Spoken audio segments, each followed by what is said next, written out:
Associate Curator. I'm the Associate Curator at the U.S. House of Representatives Office of Art and Archives. And today I would like to share with everybody a work in progress. I would like to talk about the philosophy, accessibility, and data management lessons from significance assessment. I will turn off my camera while I'm talking, but I will pop back up once the formal presentation is over for hopefully a conversation at the end.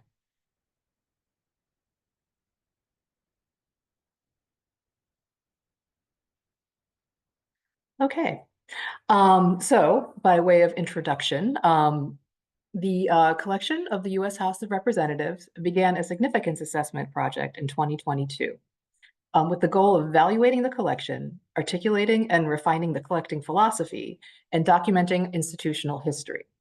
This project revealed a need for documentation beyond basic object research and resulted in a great deal of new digitized collections research information.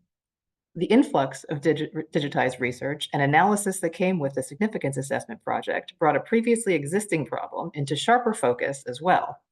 Back in 2020, when we were all working off-site during the pandemic, we shifted to digitizing files of new research, and we've been kicking the can of how to organize all that and integrate it with our old paper research system, filing system. So significance assessment created the critical mass of data that pushed us to come up with a solution to our data management mess. The session will discuss our process, the challenges we encountered, and the results so far in our efforts to make all this digitized information available, accessible, and logically organized for users. I'd like to foreground that my perspective here is that of the maker of the mess that I needed help to wrangle all the data that I enthusiastically hoarded without a plan from the beginning. So this can be viewed as partially case study, partially cautionary tale, maybe, for anyone among you who works with curators or researchers who are putting their enthusiasm for content ahead of data management on their list of priorities. I would love to hear thoughts from anyone joining us today who has experience in or strong opinions about organizing digitized research files. This is still in the experimental stage, so any new insights can absolutely be considered moving forward. Okay, so how this talk will be organized today. First, I want to set up a little bit of context and talk about what and where is the collection of the U.S. House of Representatives. What is significance assessment and how do we approach it? And how are we organizing our research and making it accessible? Oops. So who are we? Okay, the Office of Art, Archives, and History is part of the U.S. House of Representatives. And I'm going to give a little bit of history of the office to explain the situation that led to the work I'm talking about today. The mission of our office is to collect, care for, and share the history of the U.S. House of Representatives through the display and interpretation of the House collection. And we'll get into a little bit more of what is included in the House collection in a little bit. We are a small group. There's 5 people, and between us, we handle all the basic functions of museum. We care for, store, and display works of art and objects that are part of the collection, all within the working environment of the U.S. Capitol and the House office buildings. And so it's a total of 4 main buildings that the collection is scattered throughout, all of which are full of people doing jobs every day. We also create exhibitions throughout the Capitol and the House office buildings, and we create digital interpretive content centered on our website, which is history.house.gov. And we also offer reference services and outreach programs for educators, legislative branch staff, and visitors. Oops. Okay. The House collection itself is a bit unusual. While the art and archive staff all have museum backgrounds, the placement of stuff all in a working building shapes the collection's management and what the House acquires.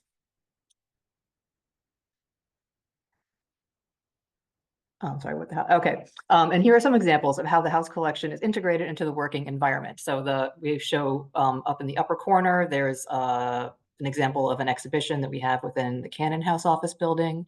And one of a very tiny object that I'll be showing you later is in part of this exhibition. And then below that is a historic image of a hearing room which does not look quite like this anymore, but all those paintings in there are still part of the collection, and they are displayed in a working room where they are now just public hearings and legislative work is done in that space.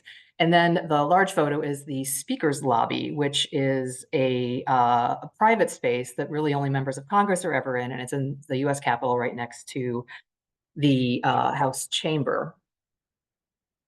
So the collection itself is historical, as you can see from this old photo, but it's administratively relatively new.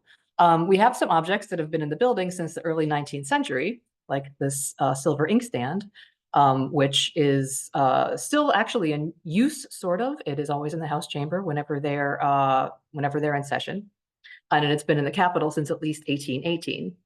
But the whole collection wasn't properly documented and professionally managed until the Office of Art and Archives was created in 2002. So from 2002 and continuing today, the collection is really active, taking in historical furniture as it reveals itself, or we can buy it or it comes back to us, archaic technology from the House of Representatives, ephemera of all sorts, books, photos, and so on.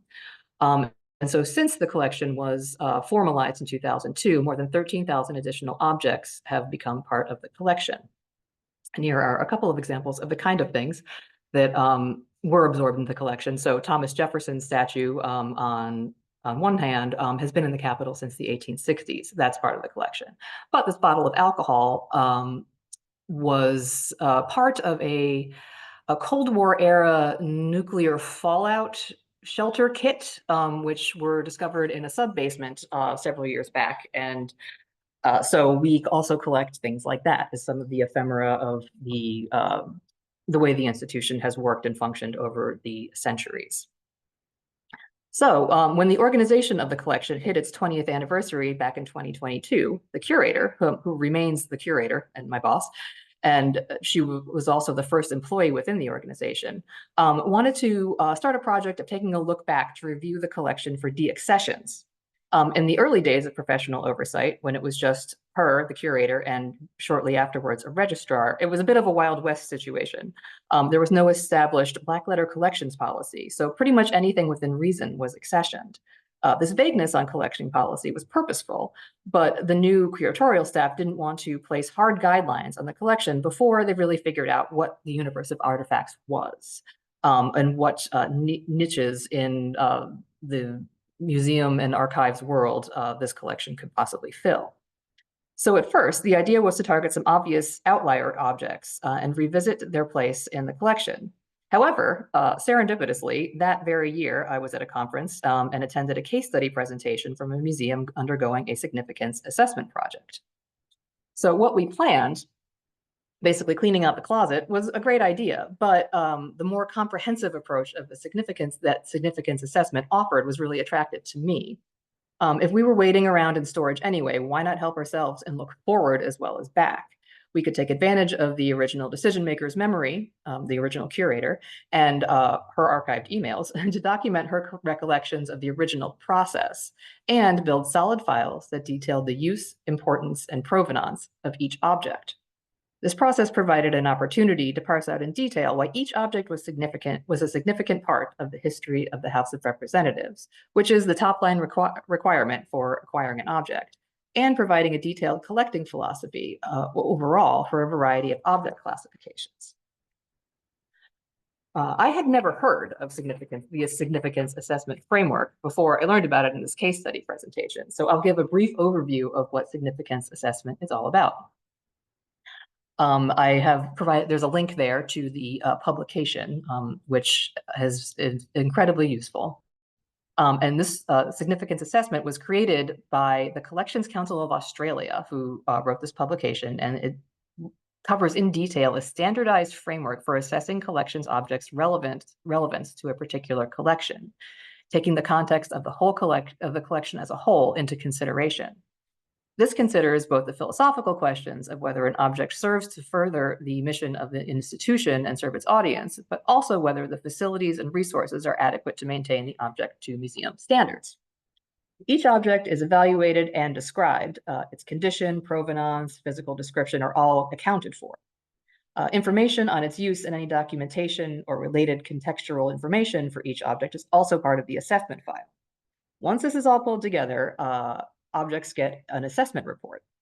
This report is a narrative describing how the object fits into the collection as a whole, what role it serves in supporting and this collecting philosophy and the needs of the institution, its condition and how that bears on its care, use, and storage, and how it compares to examples of similar objects. What makes this particular thing special enough to keep? And so this holistic process helped refine, then clarify the philosophy of collecting that had developed over time, which, as I mentioned, was left sort of purposefully vague at the outset of the collecting mission here at the house. So this more robust approach appealed to me as an anniversary project because I could discuss with the original acquirer of many of the objects what the specific circumstances were and how the context changed over time. But also looking at the whole group of related objects at once created an opportunity to think through and document both the historical thought process and the current circumstances of the collection, which could be included in the resulting assessment reports. It would help us achieve the original goal, so deaccessioning objects whose inclusion in the collection did not stand the test of time, and also get a good holistic amount of information on all of the bigger group, the objects that we intended to keep, which would in turn help us articulate and document collecting guidelines going forward.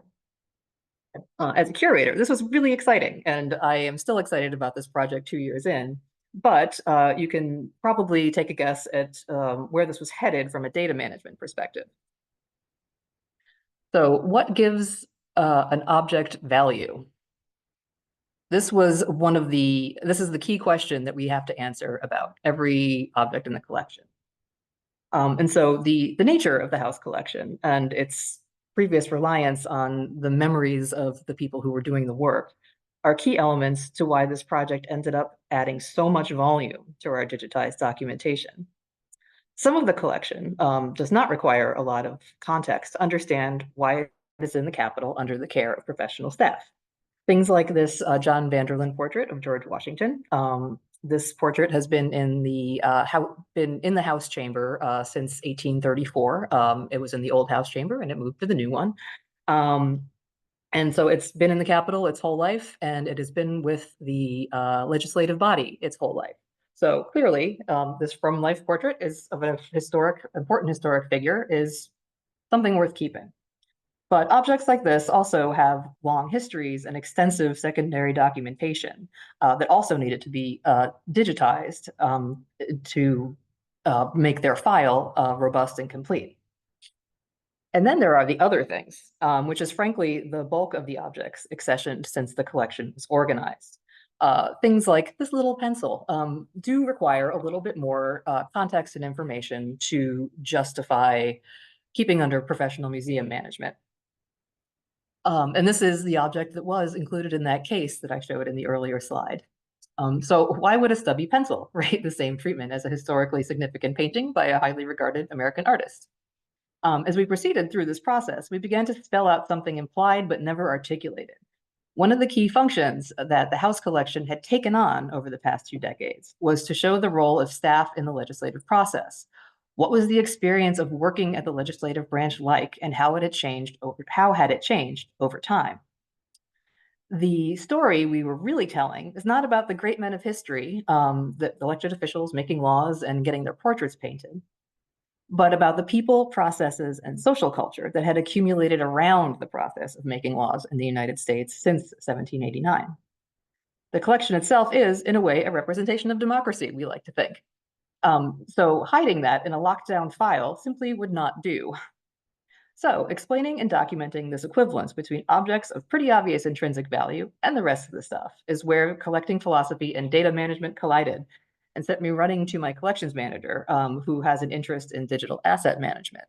I just want to add that, as I mentioned, there's 5 people in our department, and we don't have any dedicated technical staff. And so any knowledge or experience has been accumulated through work and as an expression of personal interests and talents, not professional training.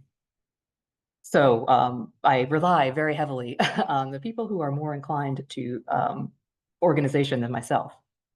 So first, even the obviously valuable objects like George Washington here need to have their now historic paper research files digitized and made findable for both ourselves within the office and for researchers.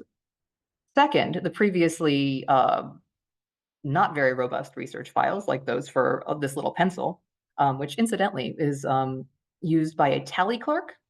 And they still use they use blue and red pencils as part of their work. And this is something that they hand check off votes during roll call votes. So if anybody is a C-SPAN watcher and saw the extensive roll call votes for the speaker elections over the past Congress, there's somebody up there using blue and red pencils like this to tally those votes.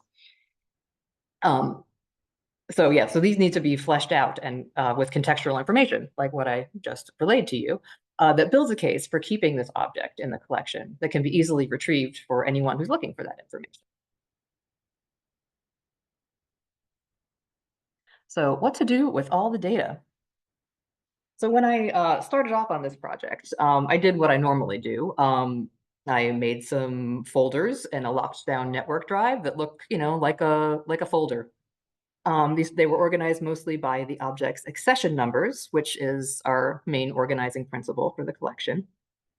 Um, but they were also sometimes lumped together by classification. So I know it's not very clear in this slide, but at the bottoms of some of these lists, there are folders not just with accession labeled with numbers, but also saying things like baseball programs, which we'll come back to in a little bit. After several hundred of these files were completed, I realized it was getting overwhelming in terms of volume. And more importantly, this lack of system was also undermining the value of the project. These hidden files had significant assessment reports, acquisition documents, biographies of the donors, related archival news stories, oral history excerpts, artist and maker information, all sorts of things that really were very valuable to learning about these objects. And each of the hundreds of assessment files had multiple associated documents. So further complicating things, related objects had duplicated digital files, and groups of similar types of objects were assessed as a group and had a single assessment report describing the value of perhaps 30, 60 objects. And these were packaged with individual object descriptions for each of the 30 objects. So newly researched provenance and donor information was multiplying rapidly and crossed over between individual objects, and as donors often gave multiple objects to the collection. We have some donors that give hundreds of things, and so their one biography would need to be associated with each of the accession numbers that went with their donations. So all this was buried in a complicated folder structure, and I was the only person, even on my small team, that could find anything. To add to the data trouble, some of these objects also had paper files and other digitized research files elsewhere that were built up over related projects. So what else did we have? We have our collection search. So within here, objects have a label essentially, and there's tombstone information and then a descriptive label. And then we also have online exhibitions like this one, which you see again the photo of the speaker's lobby about those portraits. And we also have blogs, which aggregate information about all kinds of objects, and each of these has a digital file with the research that goes with that content.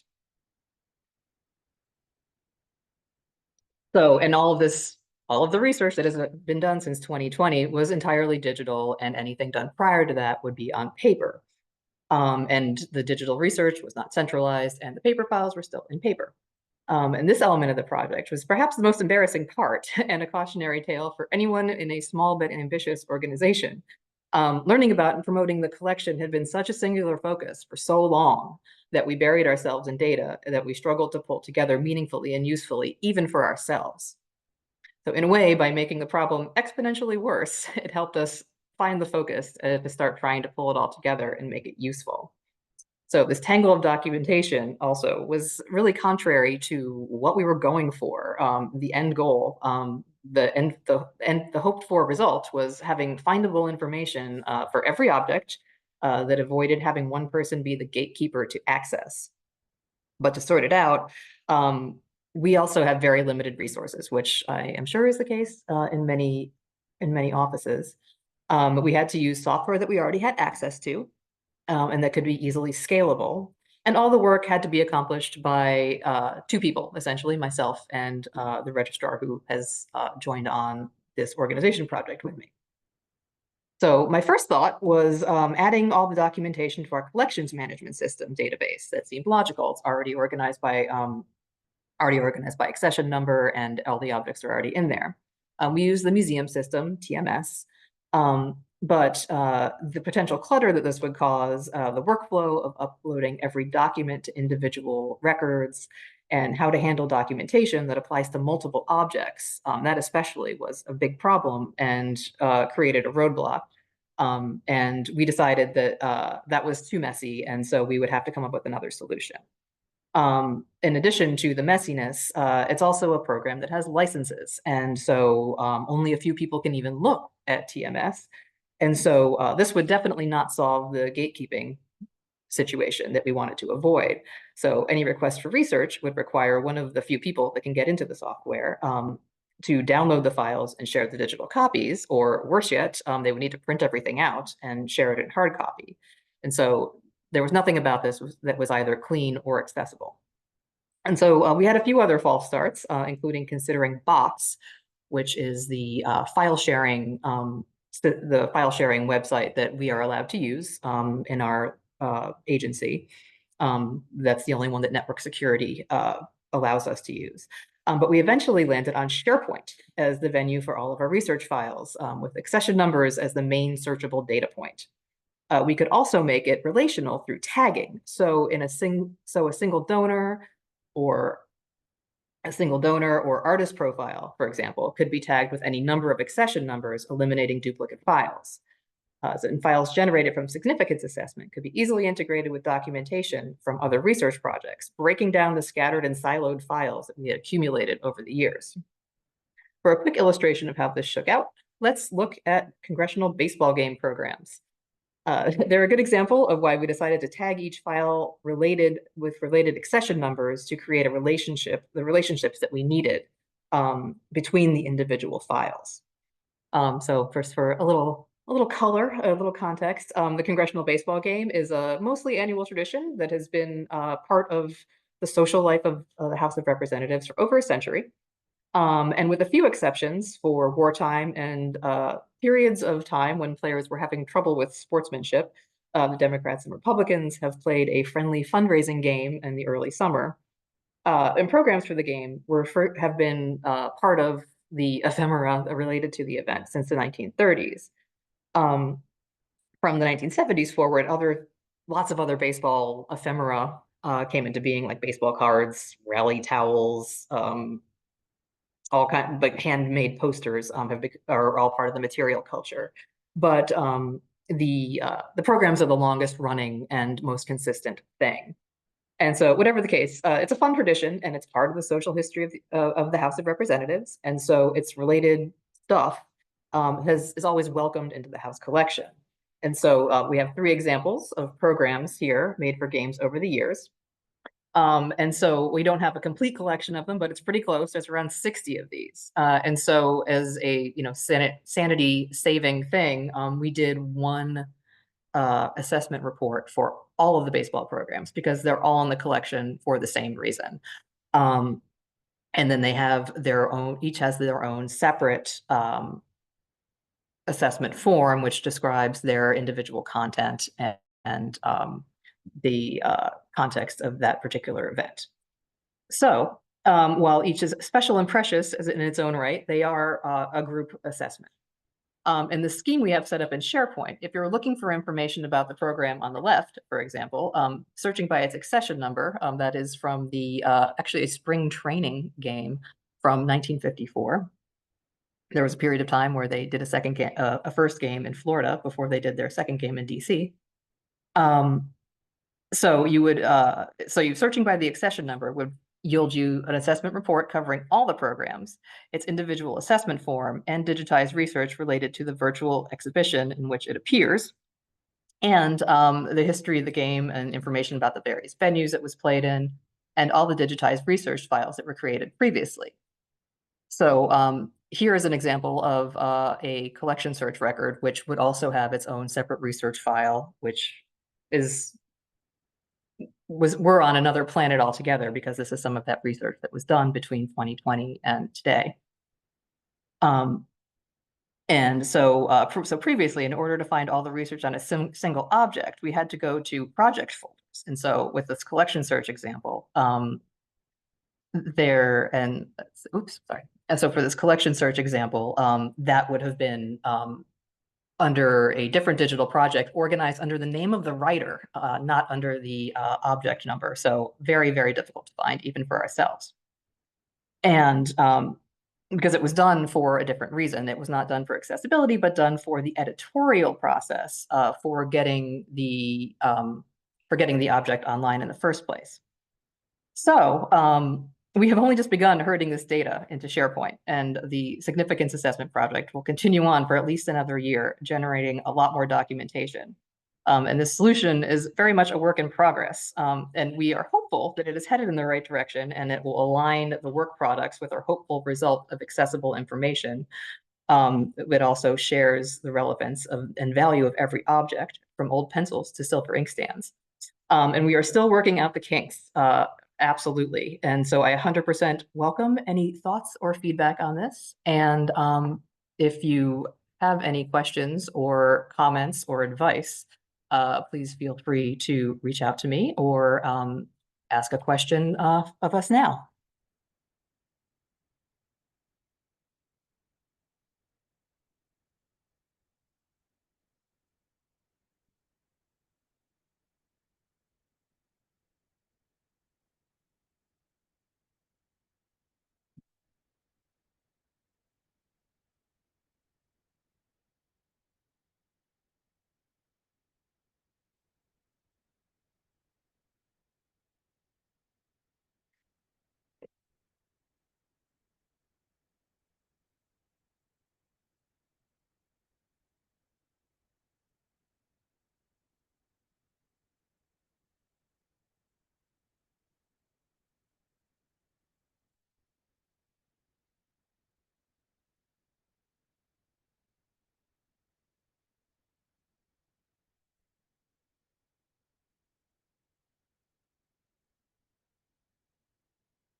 Okay, yes, sorry, my computer stick on my computer.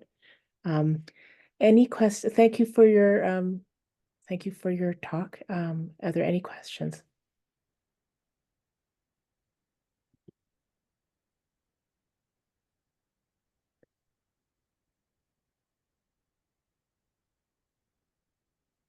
I can see one about the process, about do we have a rubric for significance level? Yes, actually, the Arts Council of Australia, in that publication, they provide really great resources for how to parse that out. And it's meant to be relational, which is, I think, so interesting because uh, you're comparing like objects to like objects and their relationship to the collection as a whole. And so within that publication, you can find various models of how to create rubrics, essentially, to pass your judgment on your objects.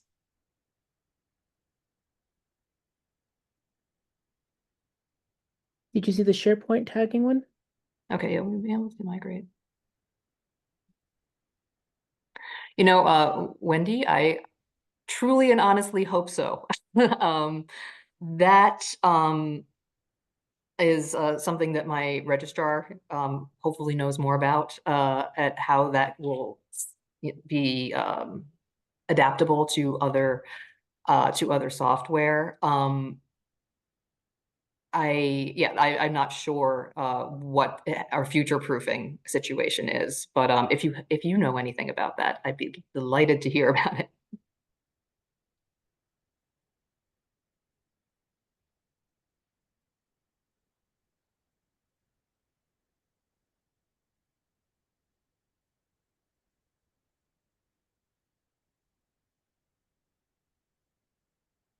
Well, that's it for questions. Thank you so much for your presentation. I'm imagining this is not obviously open to the public to see all these wonderful um, collection.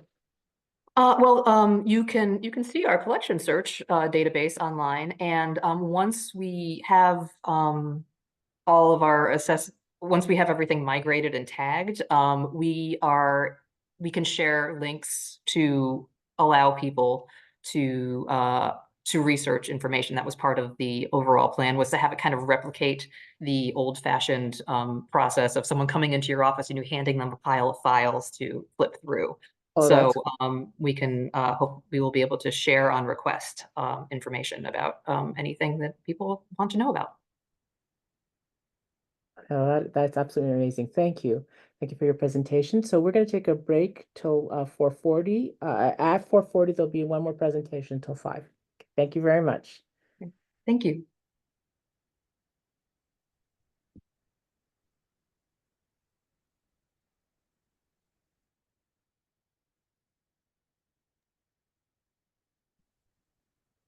I'm sorry, Felicia. What a time for my computer to just stop working. I'm sorry. Oh, it's okay. Bad Yeah, I luck was kind of today. like I was doing the Quaker meeting thing and letting people Yeah, just yeah, I know. was like, because I was listening and then all of a sudden I'm like, okay, I'm going to stop. And then nothing's happening. I'm not having a good day today. Sorry. Oh, it's all right. It's all right. Well, thank you. This was fun. Yeah.